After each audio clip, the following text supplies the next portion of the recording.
बिस्मिल्लाहिर्रहमानिर्रहीम।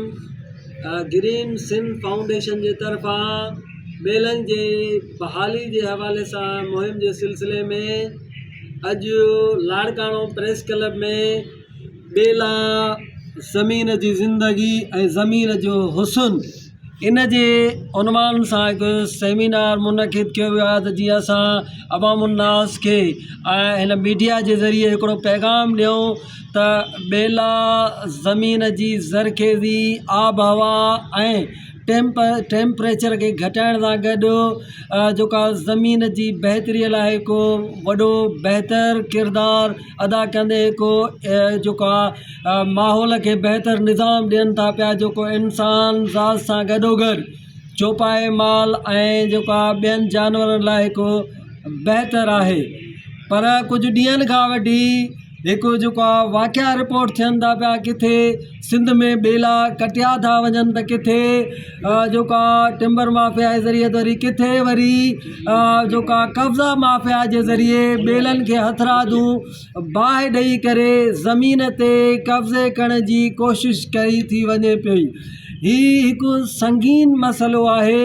बेलनि जी कटाई ऐं बेलनि खे जेका बाहि आहे इहा फॉरेस्ट डिपार्टमेंट जे कारकर्दगी जे हवाले सां हिकु सवालिया निशान आहे त जेके बेलनि जा मुहाफ़िज़ आहिनि उहे छा था कनि, उन्हनि जो छा किरदारु आहे।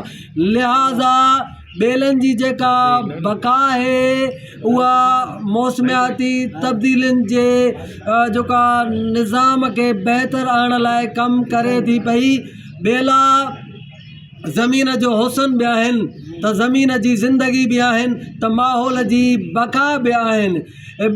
पाकिस्तान हिन वक़्तु मौसमियाती तब्दीलियुनि जे संगीन मसइलनि जो शिकार आहे।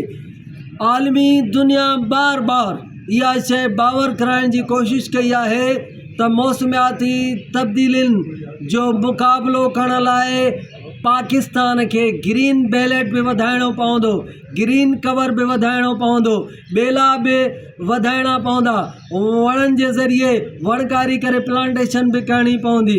लिहाज़ा बेलनि जी बका इंतिहाई ज़रूरी आहे। बेलनि जो तहफ़ुज़ बि थिए ऐं बेलनि जी बहाली बि थिए।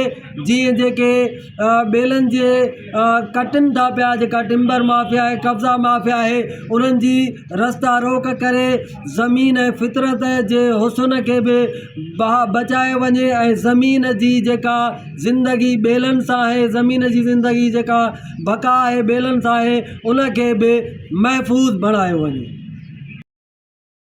मज़ीद न्यूज़ एंड अपडेट्स के लिए इस चैनल को सब्सक्राइब करें।